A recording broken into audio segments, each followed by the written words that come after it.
Ladies and gentlemen, good afternoon and welcome to the inauguration of the LRT Line 2 East Extension Project at the Antipolo Station in Antipolo City, Rizal.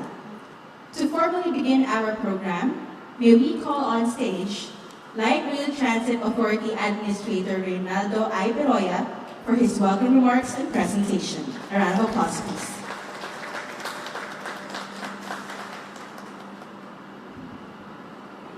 I am very pleased to welcome you all today as we formally inaugurate the LRT2 East Extension Project.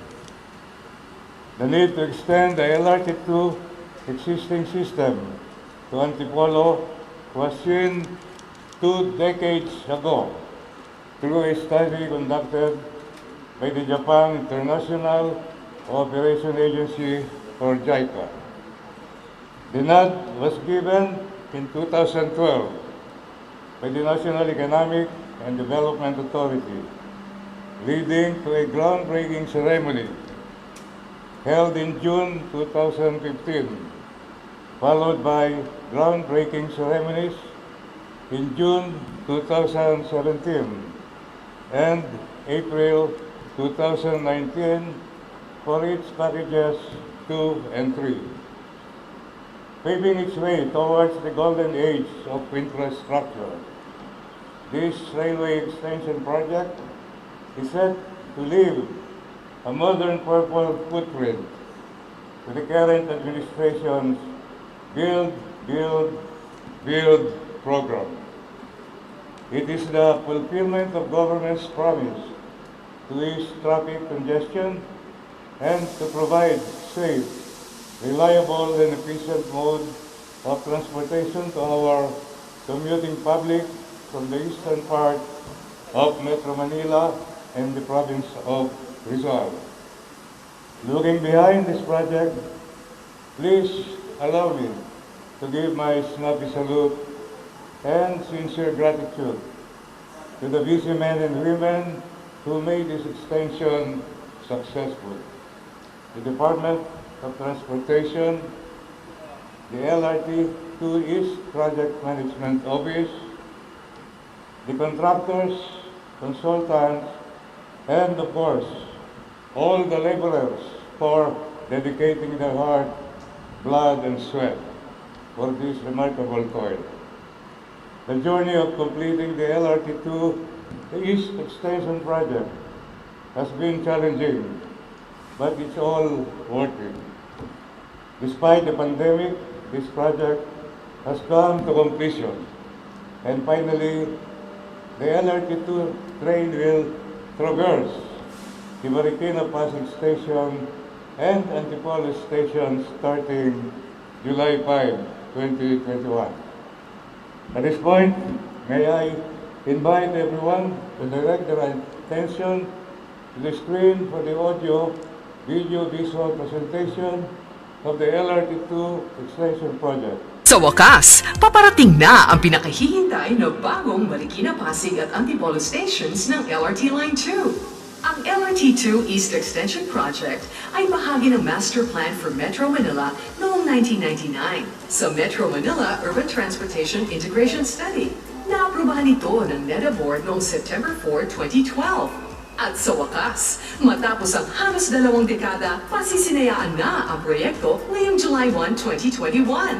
Ito ay may habang 3.8 kilometro na magdurugtong sa existing LRT2 line na tumatahak sa mga lungsod ng Pasig, Quezon City, San Juan at Manila, sa lungsod ng Antipolo sa lalawigan ng Rizal. Dahil sa LRT2 East Extension Project, mula sa kasalukuyang 2 hanggang 3 oras, inaasahang bababa na lamang sa 40 minutos ang biyahe mula Recto sa Maynila patungong Antipolo, Rizal.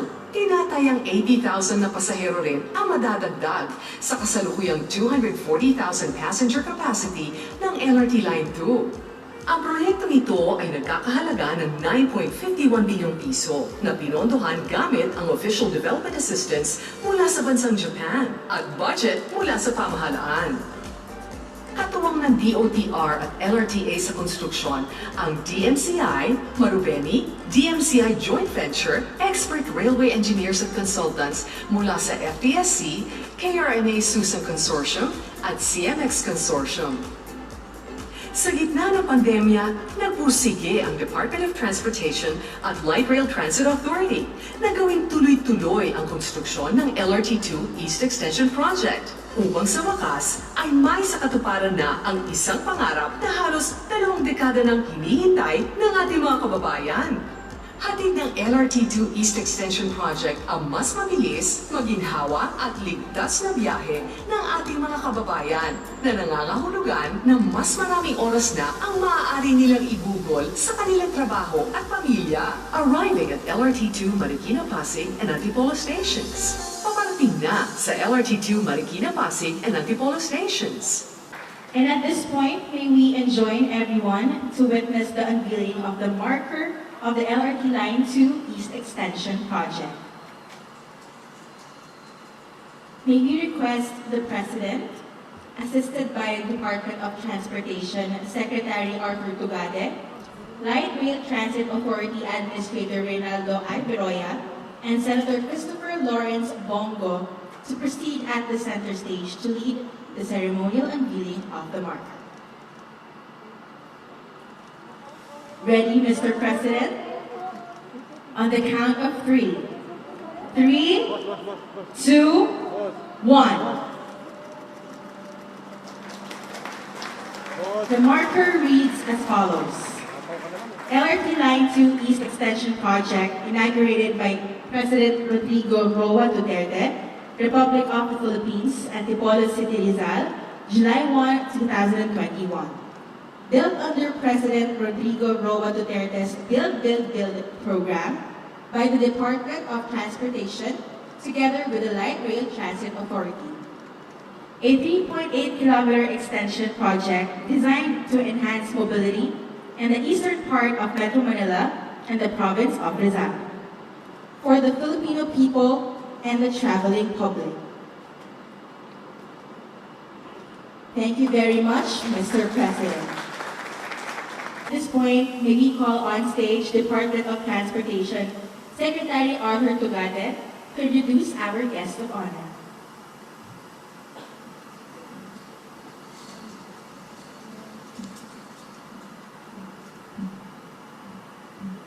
Ladies and gentlemen, alam niyo, bago nagpandemya, ang LRT2 extension, meron mo silang ridership. Ang ridership niyan noon ay 240,000 passengers a day.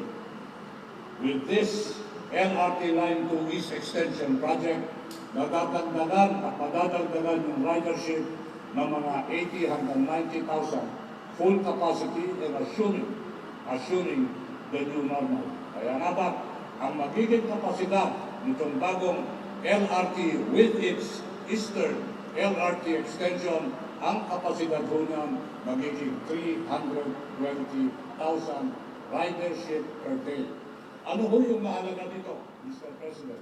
Mahalaga dito because ito ho yung isang alignment ng tren na kung saan ang malaking makikipaglaban ay ang mga mag-aaral. Kasi po, Mr. President, itong LRT2 extension at babaybay at dadaan sa tinatawag natin na University District sa Recto. Bago nagpandemya, ang mga estudyanteng sumasakay dito sa LRT2 ay 40% ng total ridership, mga 80,000. With this extension, and we project the 40% percentage capacity, magkakaroon ho ang mga mag-aaral. Gagamit ng bagong pamaraan, sila ho ay mabibilang sa tinatawag natin ng mga 110 ridership additional. Malaking bagay ho ito, Mr. President, at sasabihin ko lang kung mararapatin. Pag nagbiyahe ka sa Recto sa University District, papuntang Antipolo, by land, walang tren, ang biyahe ho between 3 to 4 hours. Ngayon ho, Mr. President, with the LRT extension, if the students will travel, ang mga ngalakal magbabiyahe, Yung biyahe na 3 to 4 hours papunta at pabalik sa Antipolo, magiging 30 minutes na lang po yan. Ang ibig sabihin, maraming oras na ibibigay sa pamilya, maraming oras na ibibigay sa pag-aaral, maraming oras ang ibibigay sa ating pagnenegosyo. In other words, Mr. President, LRT today is submitting to you a project to comply with your mandate to make the Filipino life convenient and comfortable. Ladies and gentlemen, having said that, it is my deepest honor and esteem to introduce to you the father of what I call the father of the modernized Philippine railway system. Isang tao, isang tunay na Pilipino na malaking inspirasyon, tulong at suporta ang binibigay sa kagawaran nang sa ganon magawa namin ang aming mandato to make the Filipino life convenient and comfortable. Ladies and gentlemen, the President of the Republic, Pangulo Mayor Rodrigo Roa Duterte.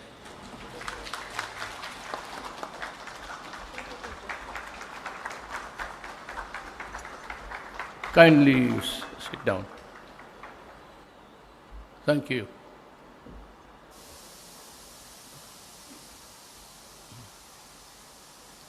Let me greet the personalities present. Executive Secretary Salvador Medjaldia, Transportation Secretary Arthur Tugane, Public Works and Highways Secretary Mark Villar, Presidential Advisor for Southern Tagalog Casimiro Henares Jr., MMDA Chairman Benjamin Abalos Jr., Senator Bongo, Deputy House Speaker Roberto Puno, Embassy of Japan, Charge Affair Nasahiro Nakata, Rizal Provincial Governor Rebecca Henares, Antipolo City Mayor Andrea Henares, LRT Administrator Rinaldo Beroya, PPA General Manager J. Daniel Santiago, PNR General Manager Jun Magno,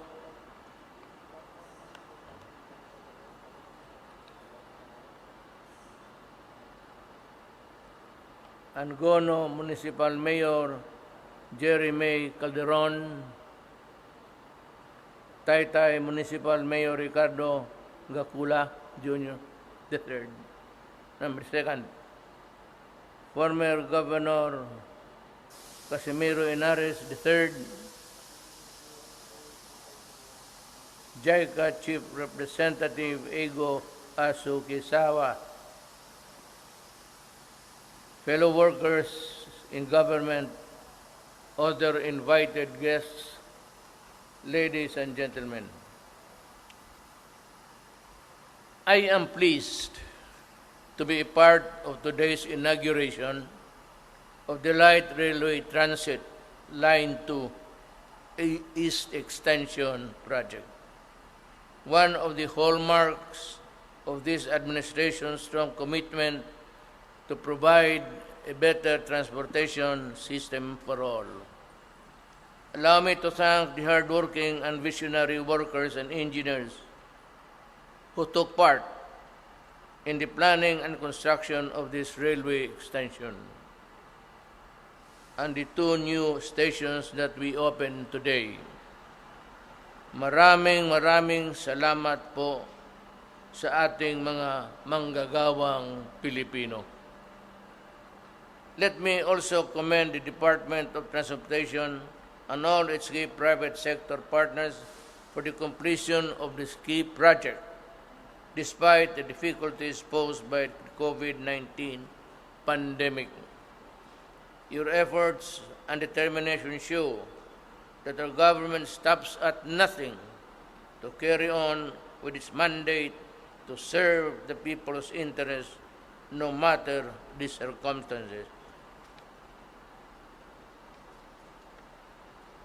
The opening of the 2 additional LRT2 stations, one in Marikina and another in Antipolo, will increase the line's daily capacity by 80,000 passengers. The usual 3-hour travel from Recto to Manila to Masinag in Antipolo will now be just 40 minutes. Indeed, this project will improve mobility and ensure transportation connectivity, especially in the busy part of Metro Manila. Now our commuters can travel faster, be more productive at work, and enjoy quality time with their loved ones, especially in the middle of this health crisis. Now our commuters can travel faster, to be more productive and enjoy quality time in travel to and fro from their work. Let me assure everyone that these developments will be responsive to the challenges of the 21st century and beyond, so we can adapt and respond to expected challenges of the times. Let me assure you that we will fully reap the benefits of our Build program as we continue to overcome the pandemic and gradually reopen our economy.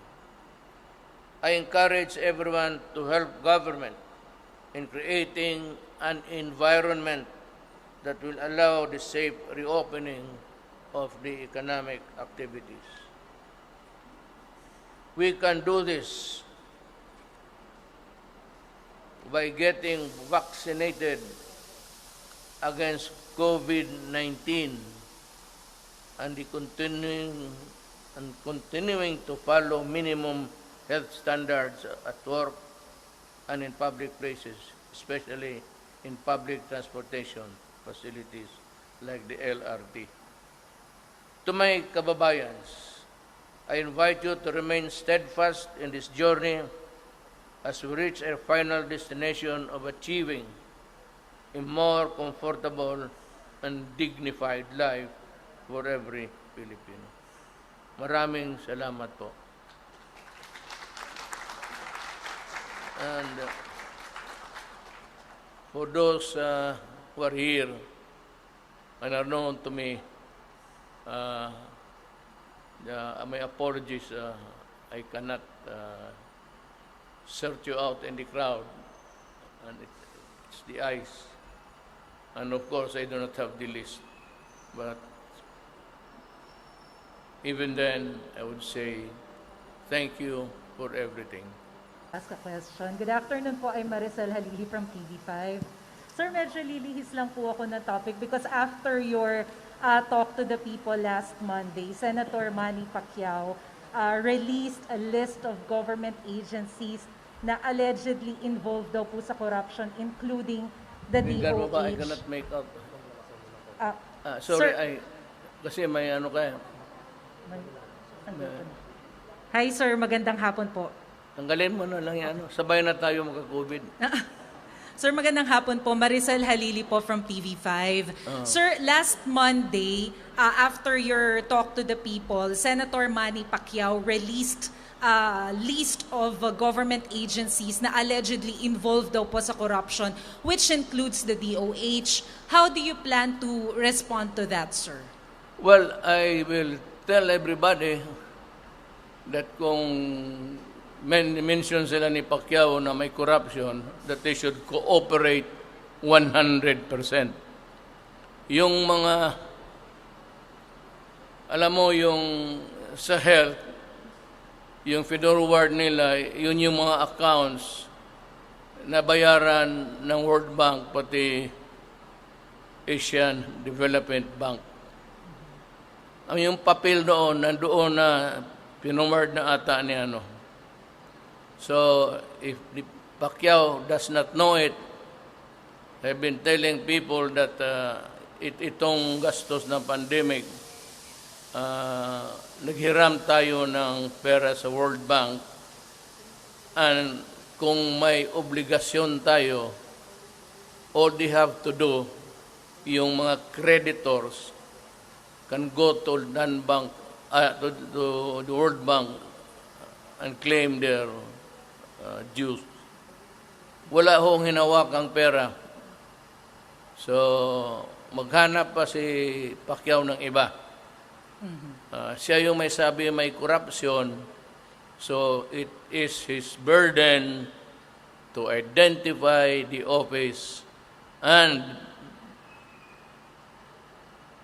failing to do it, failing to prove his case na may corruption,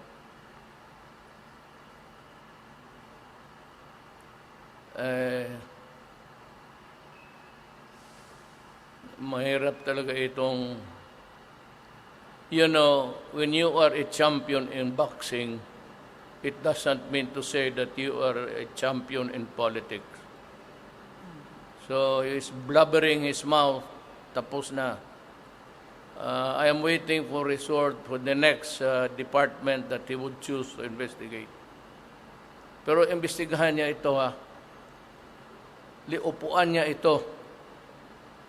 Upuan niya ito, mag-imbestiga siya, huwag siyang padaloy-daloy, at kung meron man siya ibang kompromiso, ata yata you know, he has a scheduled fight, but suddenly nag-back out. Probably he knows that he is too old for that. And failing in his boxing career, kung matalo siya, he's a gunner actually. Sir, Kailangan manalo siya, pag tatalo siya. Sir, does it mean na Senator Manny Pacquiao is totally out of the picture when it comes to the presidential and vice presidential bet of PDP Laban? Does it mean that you will not support him in any way? Well, actually, si Inday wala pa. We were holding, nirindahan namin yung kabayo namin. Because we had, nandyan si Pimentel, siya, and others. But suddenly, he could not maybe wait for the announcement that PDP will go for him. Ayun, nagwala, nagsabi, corruption dito, corruption doon. He has been with government for so long a time as a senator. My question to Pacquiao is, bakit ngayon ka lang nagsalita? At bakit umatras ka doon sa boxing? Kasi alam mo, kung matalo ka, you are a gunner. Wala ka talaga. Sir, Yan. Those are your inconsistencies in your career. Sir, Hintay kami kung sino pa, pero I expect him to sit in Congress, do not go anywhere, finish, and find out the corruption that you are talking about.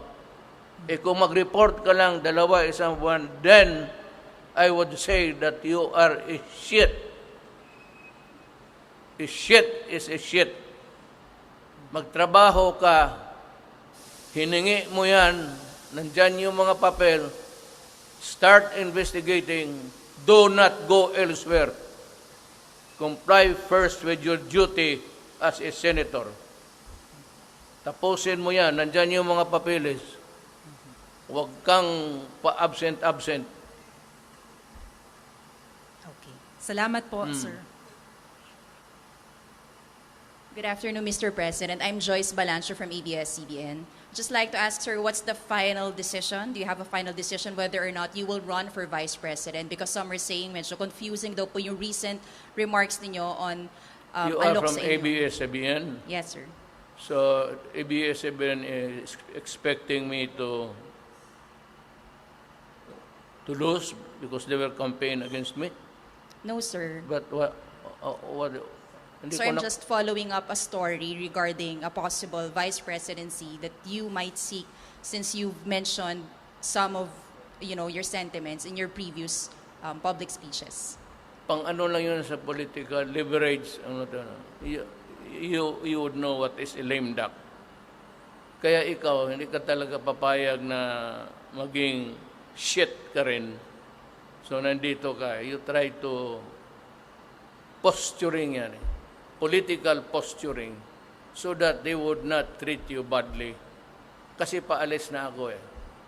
Ngayon, kung tatakbo ako ng vice president, manalo ako, kung hindi ko ka-aliado yung presidente, all I have to do is to join the military and the police in the fight against crime, drugs, especially criminality, and all. And also maybe go around the ASEAN countries for a more cohesive relation between them. Kasi wala na ako eh. Sir, you are down to your last year as president. Where do you plan to focus on? Again, I'm down to the last... Your last year as president, where Yes. do you plan to focus on? what? Saan niyo po balak, sir, na mag-focus po in your last year as president? Oh. Apo. Yun, nasabi ko sa iyo. Maybe at this time you can say that maybe para to maintain the equilibrium sa lahat, consider me a candidate for the vice presidency at this time. Pero sabi ko naman, space, kasi si Romualdez, kasi I promised him, ganito ang nangyari niyan, ulitin ko. Noong bagong eleksyon, pagkatapos, nagpunta si Lord Velasco, si Speaker, pati si Cayetano, nag-ano sila kung sino talaga. Pumasok itong latecomer na si Romualdez. Sinabi ko kay Romualdez, wag ka, I pulled him aside in one corner and I whispered to him, wag mo na lang guluhin because if you run for vice president, I will support you. So if Romualdez would hang on to that commitment, sabi ko nga, if there is space lang, kung wala, Last na lang po for me, Mr. President, why didn't we call for the extension of Bayanihan 2 funds? I believe, sir, yung Bayanihan 2 law has already expired and some are saying sayang daw po na hindi po na-extend. There are many projects of the government, especially our COVID-19 response, that are not yet funded as of this time.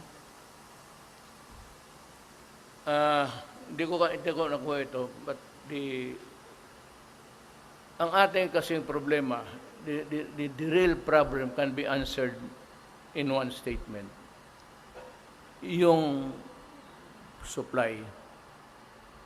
Right at the beginning of the COVID, when everybody was scrambling to get hold of vaccines, were it not for China who donated, that was our first grab. And subsequently in trickles. Palit-liit lang, 50,000, gano'n. Then another 1 million, I think, from COVID. Yan ang problema natin. I do not see any problem kay Galvez. I do not see any problem kay Health Secretary. Gusto nga nila paalisin. Sabi ko, bigyan mo ako ng rason na paalisin ko ito, si DOH. Wala akong nakitang kasalanan. Bakit ko tanggalin? Against the advice of the many, even cabinet members, sabi ko, I will stick with the man na walang kasalanan and working only, doing his job. There is no coherent reason why Duque should be out. Pero kung gusto niyang umalis, ibang istorya yan. Pero really, nahihiya ako. Mahiya ako mag-ano ng tao na walang kasalanan. After all, ako yung sabi sa kanya na join me here. Yung sa sinasabi ni mo sa back-in, as they come, but remember that we have yung dumating ngayon should be intended for the second dose. Kailangan iuna muna sila. So when you say that there is 1 million, and if there is already 1 million vaccinated for the first time, that 1 billion will go to them for the second shot. Thank you so much, Mr. President. Hi, good afternoon, Mr. President. I'm Mela Las Moras from PTV4. Sir, ilang araw na lang, ilang linggo na lang ay huling State of the Nation address nyo na po. Ano ang dapat abangan ng ating mga kababayan at ano po yung mga maipagmamalaki yung legacy ng Duterte administration? Nothing. All I want the people is to just look around. Ito, ang ganito. Hindi ko ipagyabang. Una-una, hindi ko ito pera. That's not my money. All I would just say is that we built and that's all. I will not crow about it in public because sabihin na ito, hindi mo pera yan. Bakit ka sige payabang dyan? Of course, the industry of those who were really on the ground, sila Tugade, sila Villar, ayan, Beroya, General Beroya, yun talaga ang nagtatrabaho. Pero ako, I will just mention what were the projects completed without necessarily attributing the miracle to me. Worker ako ng government, nagtrabaho lang ako. So wala akong dapat ipagyabang. Nandito lang ako to say that it is completed. But after that, I will shut up. It's not my style to banner. Iniisip ko muna, ito ba akin, personal, pwede ko pang ipagyabang? Ako ng akin, okay. Pero kung mga ganito, ito ba'y pera ko? Ako ba'y nagpago dito? Ako ba yung nasa ground? Sila. So sila ang dapat, the workers of government, especially those who are appointed and who have worked so well, yun ang dapat. The credit should go to them.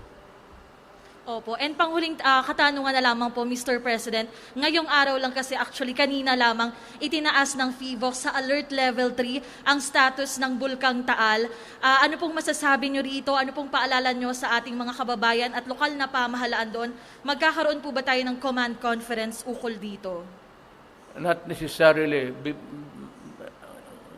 Hindi ko malaman kung dumaan man kami kanina. Kunti mo lang na lang ako. Siguro, lagyan ko lang ng cap. Yung butas.